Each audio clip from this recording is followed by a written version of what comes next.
Concentrated C. So कॉन्सन्ट्रेटेडचा अर्थ काय माहितीये का स्टुडंट्स, ज्याच्यामध्ये फक्त आरबीसी आहे, अदर दॅन आरबीसी प्लाझ्मा वगैरे इथून रिमूव्ह करण्यात आलेला आहे किंवा डब्ल्यूबीसी प्लेटलेट्स हे याच्यातून काढण्यात आलेले आहेत. यांना आपण नाव देतो first product, that is concentrated human red blood cells और concentrated human red blood corpuscles. मग आता concentrated human red blood corpuscles म्हणजे RBC preparation refers to the blood component product.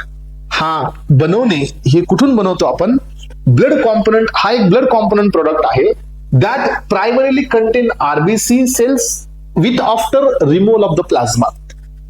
Yes, so generally याच्यातून आपण काय काढतो, प्रायमरीली आपण काय काढतोय फ्रेंड्स, प्लाझ्माला इथून रिमूव्ह करतोय.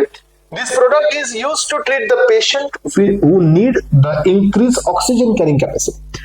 मग आपण याला हे देणार आहोत ज्याला ऑक्सिजन कॅरिंग कॅपॅसिटी इम्प्रूव्ह करायची, कारण आपल्याला सगळ्यांना माहितीये की आरबीसी मध्ये अकोमोडेशन असतो एचबीचं आणि one single HB will carry 4 moles of oxygen. त्याच्यामुळे आपण ऑक्सिजन कॅरिंग कॅपॅसिटी ज्यांच्यामध्ये कमी असते, दॅट इज अॅनिमिया किंवा कुठं ऍक्सिडेंटल केसेसमध्ये सिव्हिअर ब्लड लॉस आहे, सो हिमोरेज आहे, त्या केसमध्ये आपण या ठिकाणी याचा वापर करतो. सो ज्यांना होल ब्लडची गरज नाहीये, सो ज्यांना ओनली आरबीसीची गरज आहे. The product shall be known as the packed red cell bloods. So packed red blood cells याचा अर्थ काय, आपण हिमॅटोक्रिट व्हॅल्यू पाहिली होती, हिमॅटोक्रिट व्हॉल्यूम बी पाहिला होता, सो तोच हा आहे पॅक्ड रेड ब्लड सेल्स. चला तर फ्रेंड्स, मग आता आपल्याकडे यांना बनवण्यासाठी सो कोणत्या जनरल स्टेप्स आहेत. सो यांना बनवण्यासाठी आपल्याकडे फर्स्ट पासून खाली मी बऱ्याच स्टेप दिलेल्या आहेत फ्रेंड्स, वन बाय वन आपण यांचं डिस्कशन करणार आहोत. मग यामध्ये पहिली स्टेप आहे फ्रेंड्स आपली collection of the whole blood. आधी आपण ब्लड कुणापासून सेपरेट करायला चाललोय, एंटायर ब्लड पासून, म्हणजे ज्याच्यात सगळंच आहे तिथून आपल्याला ब्लड त्यांच्याकडून आधी कलेक्ट करावं लागेल, डोनर पासून इन स्टराइल ब्लड बँक. त्याच्यानंतर याचं सेंट्रिफ्युगेशन करावं लागेल फ्रेंड्स. सेंट्रिफ्युगेशन हे सेपरेशन करेल कॉम्पोनंट्सला बाय डेन्सिटी डिफरन्स. यानंतर पहा आपण या ठिकाणी सो याचं आता सेपरेशन करायला चाललो. ठीक आहे, तर सेपरेशन मध्ये क्रायटेरिया जे दिले ते थोडेसे आपल्यासाठी गरजेचे आहेत. तर फ्रेंड्स आपण काय करतो पहा, प्लाझ्मा अँड फ्लपी कोट व्हाईट सेल्स और प्लेटलेट्स आर रिमूव्ड. आपण काय काढायला, आता आपल्याला काय पाहिजे, आपल्याला आरबीसी पाहिजे कॉन्सन्ट्रेटेड. मग आता आपल्याला काय काढायचंय, प्लाझ्मा काढायचे, डब्ल्यूबीसी काढायचे and so platelets be remove करायच्या. मग व्हाईट सेल्स आणि प्लेटलेट्स हे बफी कोट आहे, तरी इथं आपल्याला यांना रिमूव्ह करायचंय. लिव्हिंग मोस्टली रेड सेल्स आणि त्यात फक्त रेड सेल्स आपल्याला ठेवायचे.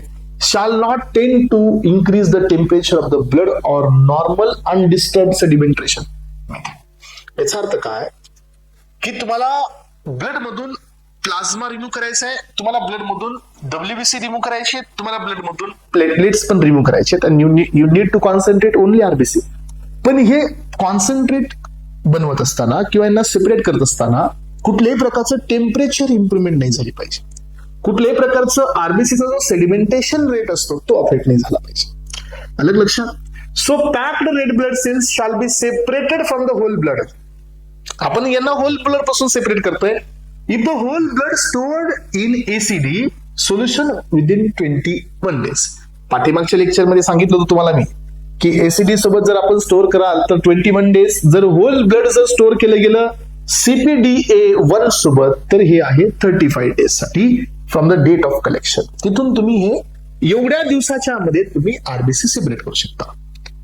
अलग लक्षात. फॉर एक्झाम्पल CPDA1 सोबत तुम्ही स्टोअर केले तर you can separate the RBC at the day of 34 after the date of collection. अलग लक्षात. याचा अर्थ तुम्हाला कधी सेपरेशन करायचं याचा टायमिंग देण्यात आलेला आहे. So cryophylactic substance. Yes, what it is cryophylactics. तुम्ही असं ऐकलंय का फ्रेंड्स, आपल्याकडे लायोफिलायझेशनची टेक्निक असते बघा. एम फॉर्म मध्ये तुम्ही कॉमनली याला समजून घेतलं असेल, लायोफिलायझर असतं. लायोफिलायझर what it is.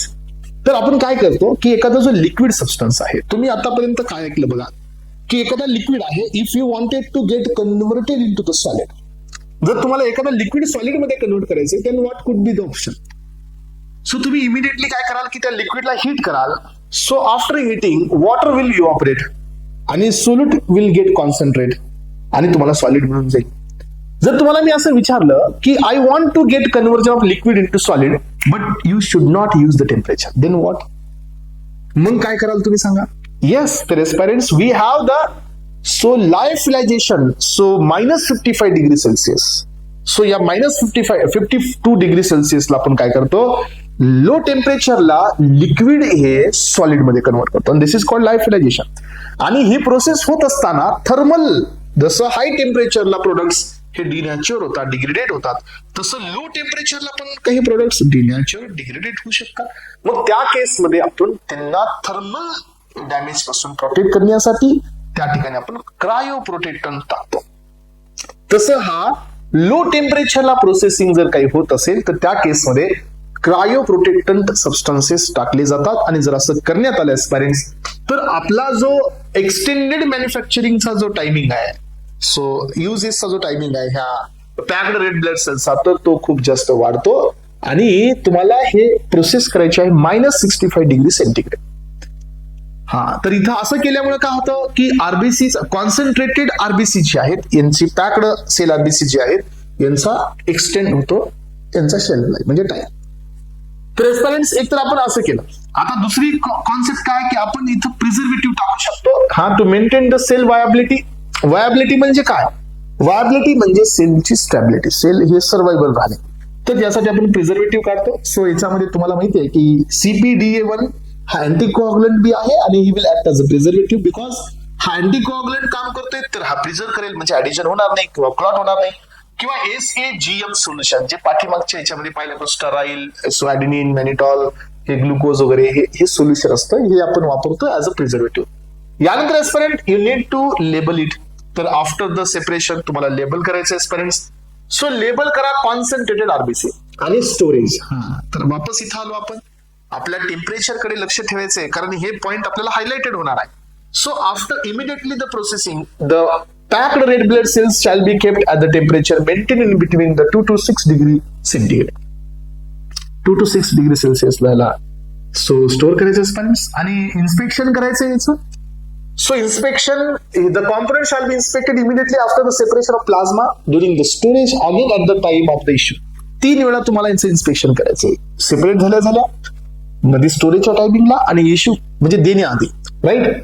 So product shall not be issued if any abnormality in color and the physical appearance has been detected. तर तुम्ही ते प्रोडक्ट इश्यू नाही करायचं आहे, त्याच्यावरती करेक्टिव्ह ऍक्शन घ्यायचे and then you need to issue. Testing, yes. So as per the Indian Pharmacopeal standards तुम्ही याची टेस्टिंग करा. तर एस्पायरंट्स अशा पद्धतीने आपण आरबीसी कॉन्सन्ट्रेटेड पार्ट इथं कव्हर अप केलेला आहे.